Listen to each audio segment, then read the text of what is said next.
It is Wednesday, and it's another edition of Locked On Royals and the Locked On Podcast Network. I'm your host, Jack Johnson. Cole Ragans dominated again. We're going to talk about him. Bobby Witt Jr. is closely approaching a 30-30 season. And lastly, these bullpen tryouts are not going according to plan.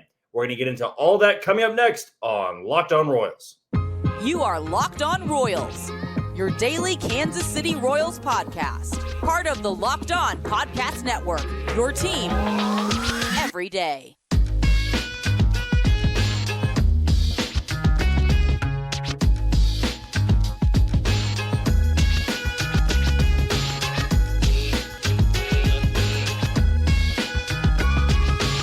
Thank you for making Locked On Royals your first listen every day. And if you haven't found us by now, you can always check us out on those podcasting platforms like Apple Podcasts, Spotify, Amazon Music, and you can also catch us on YouTube. Just be sure to hit that follow button and subscribe.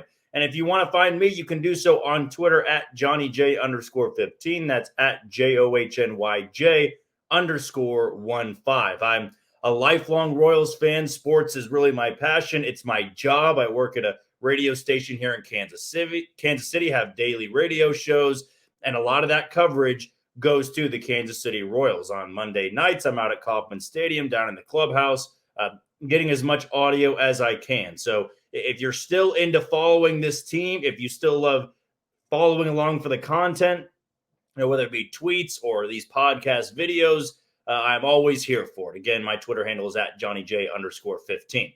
Well, it was an ugly series against the lowly Oakland A's, but can I really say the lowly Oakland A's and not say the lowly Kansas City Royals in the same sentence? I mean, that's kind of why it's frustrating to play a team like Oakland, because when you're not that good, you still go in expecting to beat the Oakland A's, and the A's won the first two games of this series. And I was not wildly disappointed. I think I was more so just thinking to myself, why am I putting the Royals in a different category than the A's? These teams are not that far off in terms of win-loss record, but I just felt like the talent was far more in favor of Kansas City.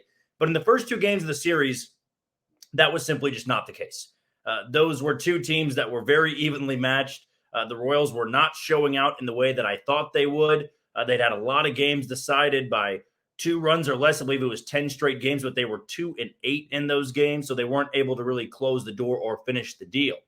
Then today, they just get an absolutely dominant performance once again from Cole Ragans. And I don't really know what else to say at this point, other than this was an absolute home run deal for the Kansas City Royals. And trading away Aroldis Chapman, and everybody, including myself, I feel like at the time, when we saw this trade, you went, this makes no sense. Aroldis Chapman is your prize piece. He is your hidden gem. You fixed him, and now this is all you get? A lottery ticket throw in and a guy who's pitching out of the bullpen, poorly, I might add, for the Texas Rangers. Cole Ragans did not look like a guy that was willing to take a chance on. I did not see the stuff. I like the fastball a little bit, but this is a completely different pitcher. I mean, today was the best he's looked in a Royals uniform. This is the best he's looked in his entire career. Pitch 99 today. We always talk about the late game velocity for Cole Ragans. Pitch 99 was at 100 miles an hour. In my lifetime, there was one pitcher that always comes to mind. I'm not saying he's going to be this guy, but I always remember when the Royals would face Justin Verlander in Detroit, he would do this. He'd get into the 6th and 7th inning, and somehow the velocity went up. He'd get to pitch 97, 98, 99, and it was pretty much matching the velocity. 97, 98, 99. And Cole Ragans is this guy now where he can maintain that velocity. I mean, it's one thing to go out there and air it out in the first inning when the adrenaline's high. There was nobody watching that game today in Oakland. So this is a guy that just has that velocity. In his first start against Tampa Bay, you saw the 98, 99, and even the 100. But it was also the first inning. Now, he maintained that velocity. Then we saw the next time out, when he came back up to Kansas City, that velocity was around 94, 95. It was back to normal a little bit, but it was kind of the cold conditions. I believe it was against the Red Sox in Boston. That's the last time. Maybe it was the Mets. I think it was against the Mets, and it was just not great conditions for that game. I believe it had rained earlier that day or rained the night before. But this velocity is maintained the same, and that's the big thing here. This is why I'm so bought in on Cole Ragans. It's one thing to go out there and shove. And he is leading the league in strikeouts, I believe, in the last month or in the second half by a wide margin. I mean, this guy is truly pitching like an ace. Today, 11 Ks against Oakland, no walks, 2 hits. One of those is an infield hit. The other one was the very first batter that he faced in the game. I mean, he was lights out. And you could also say, well, it's the Oakland A's, don't read into it. It's the Kansas City Royals. Why are we acting like the Royals are the Braves here? No, you can still look at Cole Ragans start and go, that was wildly impressive. It's one thing, like I said, to shove. When you have the velocity that he has, what makes you think that the A's are making him throw that hard? What makes you think the Mets made him throw that hard? Or the Red Sox? Or the Rays? I mean, this guy has just been absolute nails. He's been the bulldog of this staff. And if you're asking me honestly, there's one guy I truly care about to watch every fifth day. It's Cole Ragans. I can't really say Brady Singer because Brady Singer has kind of been hit and miss. And even when he's on, it's not like he's just shoving in the way that Cole Ragans is. When Cole Ragans is on like today, that is must-watch TV. The last time I remember a guy with this velocity that shoved in the way that he did against Oakland today is Rodano Ventura. I remember back in the 14 and 15 years, even the 13 season, late in the 13 season, Rodano Ventura was must-see TV. I mean, he was just that type of guy on the mound. You had to watch that game. I mean, the Royals play in Seattle this weekend. They're off tomorrow. All I'm looking forward to right now is that start he has against the Pirates on Tuesday. Yes, Brady Singer starts on Friday night. Then you get Jordan Lyles. You'll probably get the opener on Sunday with Alec Marsh being the bulk pitcher. I'd imagine Zach Greinke's back on the bump for Monday night. And then you get Cole Ragans. I mean, this to me is a guy that you build your rotation around. And here's also the other beautiful thing of it. Cole Ragans was not a sure thing. And he still isn't a sure thing, as nobody in baseball is. I mean, you go and get a guy that's 25 years old, had 2 Tommy Johns, though the first Tommy John I just don't think was operated on correctly. I don't want to speak for anybody, but it wasn't like he blew out his arm, pitched again, blew out his arm. He pitched, blew out his arm, and then it just unraveled on him when he was just beginning to work back up again. It wasn't 2 separate Tommy Johns. I don't think the first one healed as properly. But to me, he's a guy, when you're looking to build your rotation, this is who you do it around. You don't do it around Brady Singer. Now, Brady Singer has been good in the second half. He doesn't have number one stuff. It's been 5 to 6 starts, but this, if it maintains this way, that's number one stuff. Triple digits from a lefty, 11 Ks, no walks. You can, bark at me, argue with me, and say, small sample size. Stop acting like he's a Cy Young guy. I'm not saying that. The Royals need to start somewhere with their rotation. You do it with guys like Cole Ragans. Now, I'm not going into this offseason handing him the number one spot. I still want him to build up to be the number one. Then maybe by 2025, he is your opening day starter. But put him as the number 3. Go sign a number 1 and number 2, or make him the number 2. If you don't move Brady Singer because of experience, put him as the 2, then Ragans the 3. Go sign a number 1. But youth-wise, stuff-wise, there's nobody else in the system right now that comes close to Cole Ragans. Nobody. And it's not just the Oakland game. It's the Mets game. It's the Red Sox game. It's the game against the Cubs in Wrigley. I mean, when do we just say, okay, he actually is good? For those other that are pessimists, when is it going to be enough? A full season? Does he need to make 30 starts for you to believe? Okay, if you want to be on that direction, if you want to be on that path, that's you. But to me, it feels like when you have a guy like this, consistently hitting upper 90s, triple digits on his last pitch of the day, that's unique. That's unicorn stuff. Now, if he stays healthy, now you've got a gem. But the best part about it, to go back to this point, is that Cole Ragans was not a number 1 prospect. He worked on his velocity in the offseason. The Royals saw that, took a chance on it. It did take a guy like Aroldis Chapman, but you got Aroldis Chapman on a minor league deal. So the Royals can make moves like this, find guys like this. They never do. Cole Ragans is the first guy that I can think of in recent memory that they have just discovered and tapped into something. I mean, you don't think Texas right now is looking at him and going, where the hell was this? Where did you find this velocity, this movement, this swing and miss?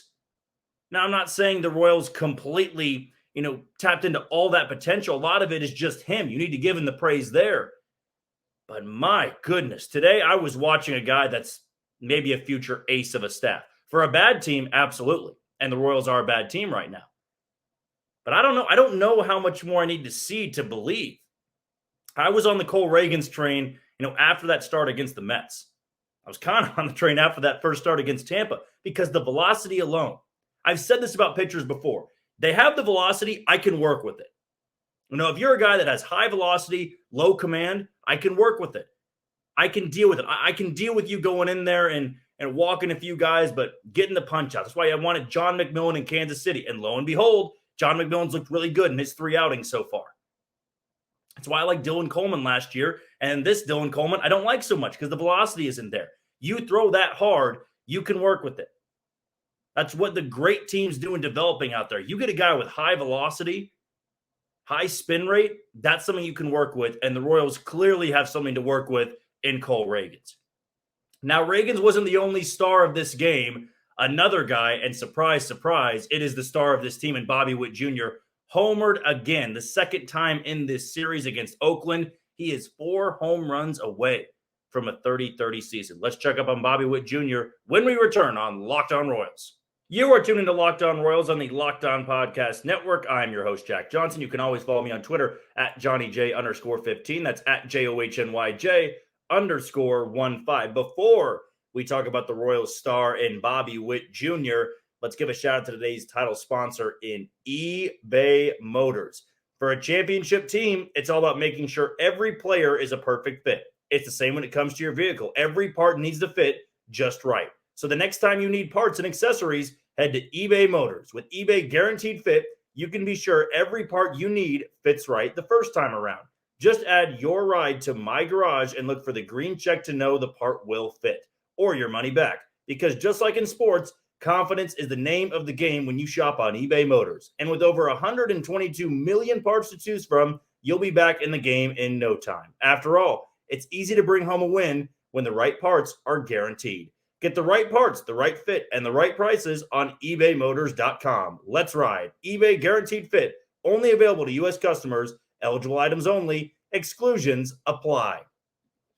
I love to get to talk about this team when there is something worth talking about. I think a perfect example is that last night, I'm staying up late to watch this game. I don't know. I'm kind of a sucker for West Coast baseball. I'll stay up sometimes and watch those Padres games, those Angels games, those Dodgers games, any of those California games, any of the California teams. Or I might stay up late and watch the Diamondbacks play. So I did kind of like having the Royals be a little bit later on in the day. It also helps me out with the podcast because I get time to come home from work and record this podcast and get it out to you, the beautiful listeners who continue to listen in and download and subscribe and all that good stuff. But last night, as I'm watching that game and the Royals are within 1 run, of course you want them to win that game if you're a Royals fan. But I wasn't thrilled with how the game had gone because none of the young guys had really shined until John McMillan came in. Salvador Perez had a 2-run double. Yes, Kyle Isbell had a 2-run single, but I still think the jury's out on if Kyle Isbell is a future fit for this team. And Zach Greinke's the one who shoves, not Angel Serpa. So to me, that's not really worthy talking about because a lot of the guys that contributed, that played well, aren't going to be around in Kansas City much longer. But today, this was one of those days. These are one of the days that I love jumping on this podcasting realm. I love, getting on Twitter, tweeting about the game when there's stuff that is worth talking about. And let's be honest, this team is 41-88. You think I am waking up every single day just chomping at the bit to talk about a 41-88 team? You think there are days that I wake up and I just have endless things to talk about? It's not the case. And I feel like if you've listened to me long enough, you would know that. It's hard some days to come up with content, but today is simply not one of those days. Cole Ragans shoved, and Bobby Witt Jr. once again was the star offensively. I want to give some preps to Dairon Blanco with his first major league home run. Crushed it, by the way. And for a 30-year-old rookie, just a great story. But I'm not going to say that Dairon Blanco is on the team next year. Drew Waters had an RBI triple in this game. I thought the Royals did enough offensively. They've done enough offensively the last couple of weeks to give their starter some cushion, some run support, but they haven't always held up their end of the deal. But Bobby Witt Jr. today just kind of casually goes 2 for 4, gets his 26th home run.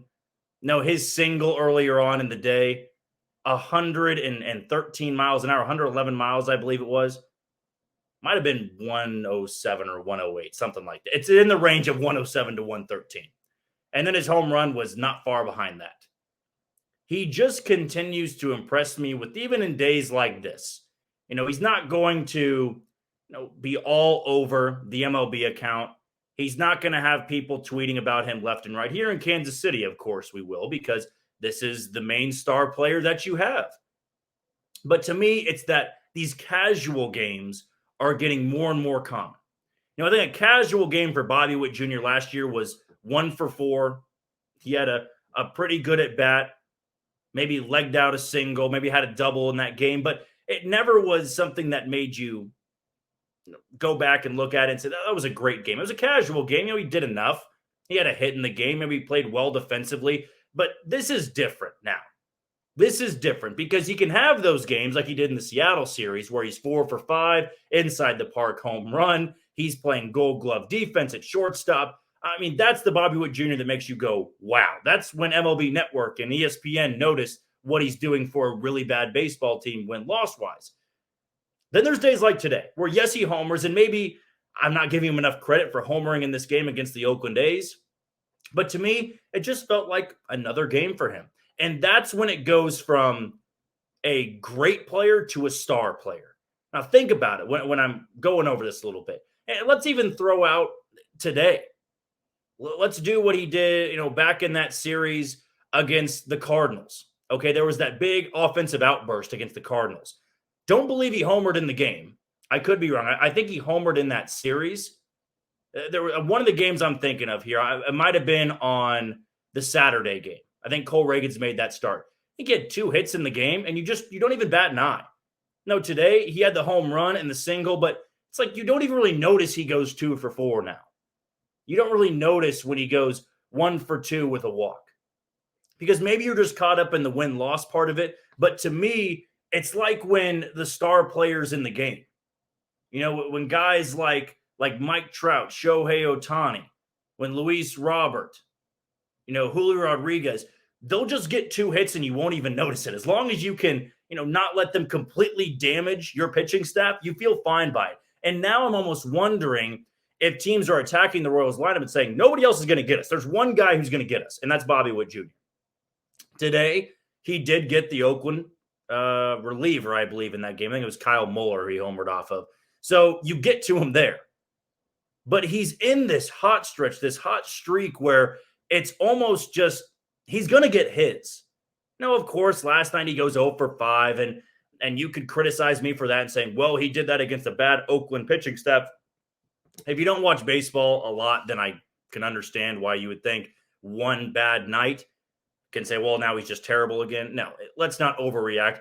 Bad players can go 4 for 5. Great players can go 0 for 5. That's just the way it goes in a 162-game season. But today was one of those days where I'm not in awe about him homering today, him having a 108 or 9 mile per hour single, just opposite field, trying to steal second. But it's an everyday thing now. In the second half, that's been how Bobby Witt Jr. has played.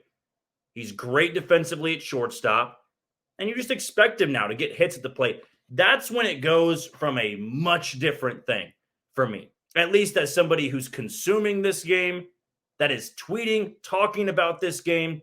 How many guys in the Royals lineup do you see walk up to the plate and you go, I feel like he's going to get a hit here? How many? Right now, for me, it's Maikel Garcia and Bobby Witt Jr. I think those are the only 2 guys that I feel pretty confident that when they're up there, they're going to be able to have an above 70% chance of hitting the ball hard and putting it somewhere where somebody is not. Vinny Pasquantino was that for me last year. Last year, I did not trust Bobby Witt Jr. to get a hit. I kind of viewed him in the same way I did Alberto Mondesi, that you knew all that potential was there. That stardom was there. But you almost kind of were caught off guard when he put together that very consistent day.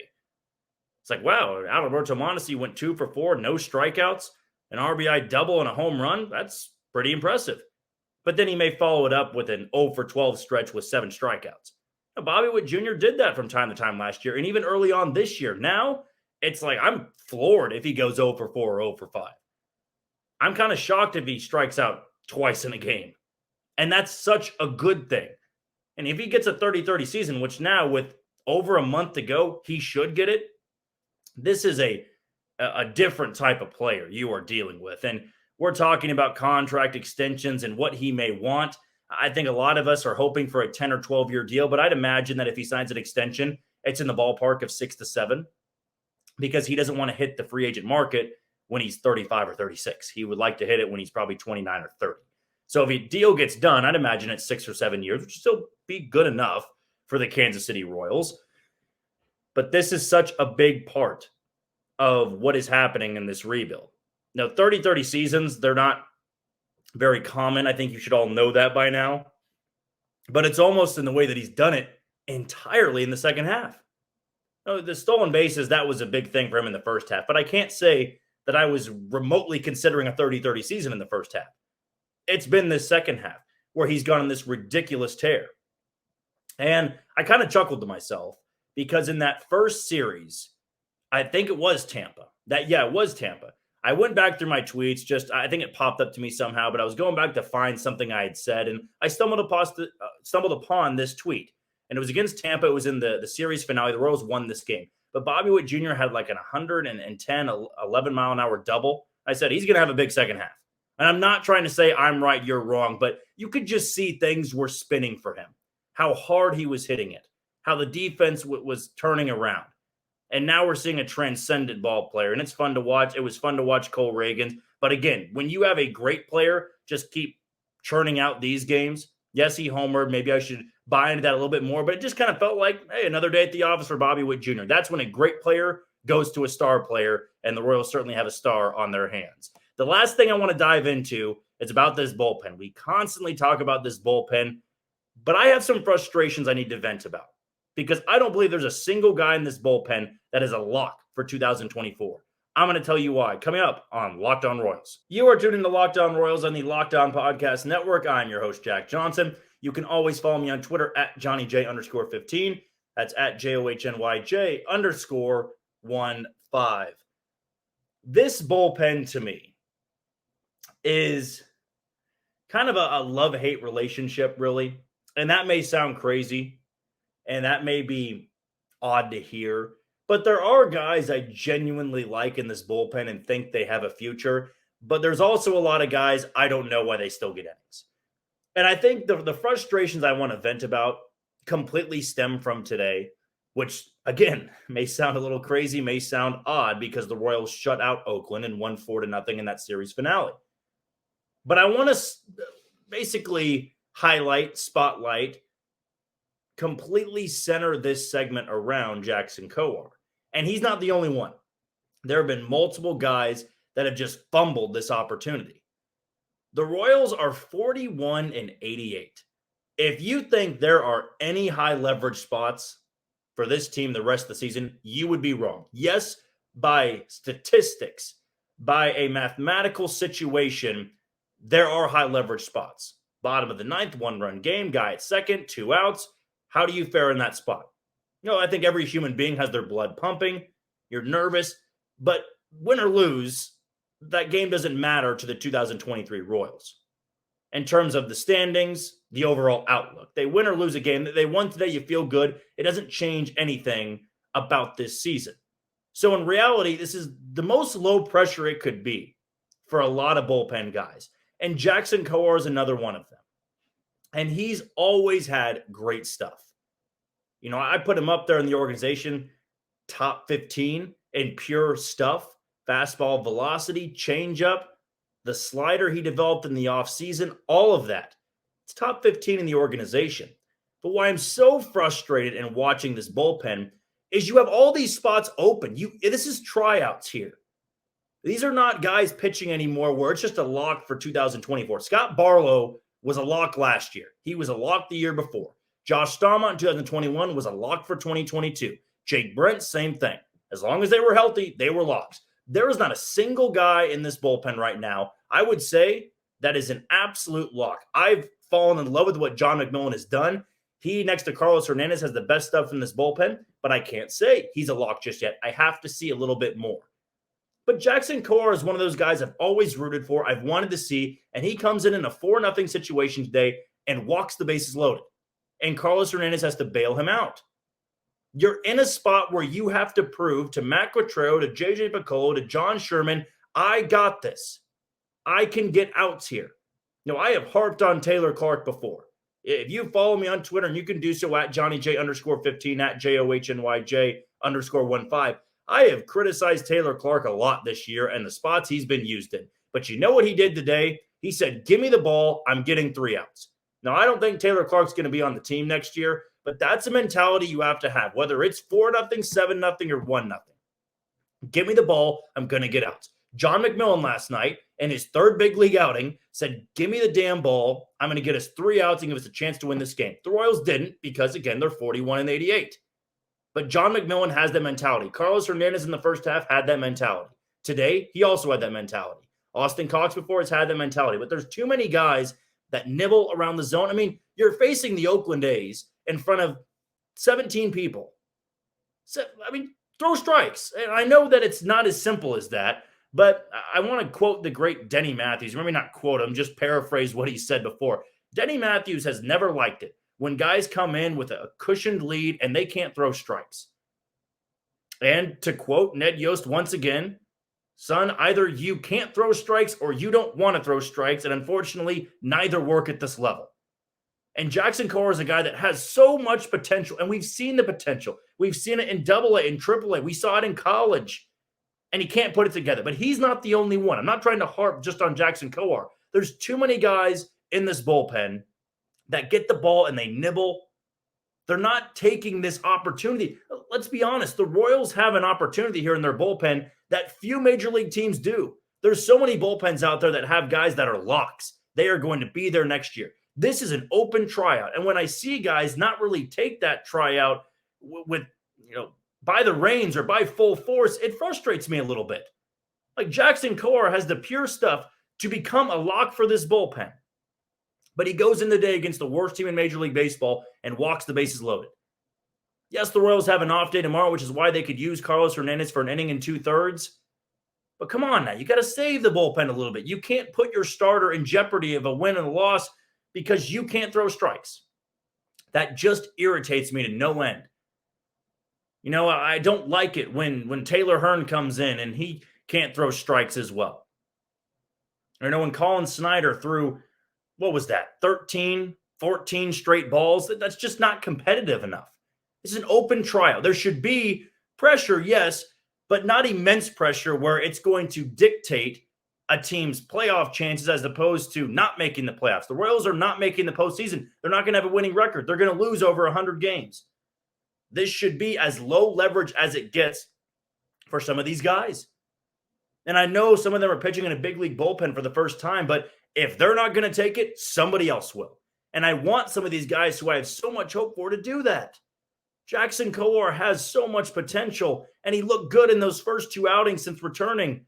And this felt like the great opportunity to come in and just slam the door, just shove against a bad lineup. And you just gave him 3 free passes. That can't be a good thing for a lot of these guys trying to make the team in 2024. And Hernandez may well get moved. He very well may get moved in this offseason.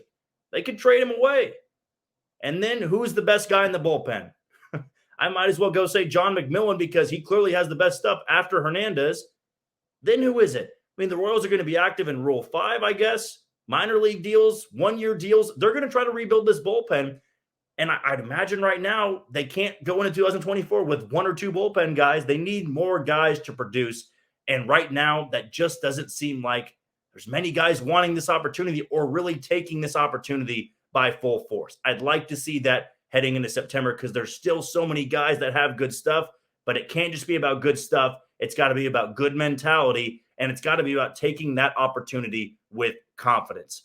That is going to do it for another edition of Locked On Royals on the Locked On Podcast Network. I've been your host, Jack Johnson. You can follow me on Twitter at JohnnyJ_15. That's at JOHNYJ_15. Tomorrow it's going to be an off day for the Kansas City Royals, but we are going to break down that upcoming series against the Seattle Mariners, what to expect from Brady Singer, and maybe how this lineup should be constructed heading into September. And one last reminder, you can always find us on those podcasting platforms like Apple Podcasts, Spotify, and Amazon Music, and you can find us on YouTube. But until tomorrow, you take it easy, Kansas City.